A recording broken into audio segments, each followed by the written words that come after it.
சொன்னதை செய்து முடிப்பீர்.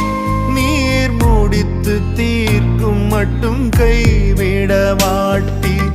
என் கையை கொண்டு தொடங்கினதெல்லாம் என் கையை கொண்டே நிறைவேற்றுவீர். என் கையை கொண்டு நீர் தொடங்கினதெல்லாம் என் கையை கொண்டே நிறைவேற்றுவீர். மறவாமல் நினைப்பவரே, ஏசையா நிறைவேற்றி முடிப்பவரே. மறவாமல் நினைப்பவரே, ஏசையா நிறைவேற்றி முடிப்பவரே. நீர் நம்ப பண்ணின உந்தன் வாக்குகளை நினைத்து நிறைவேற்றுவீர்.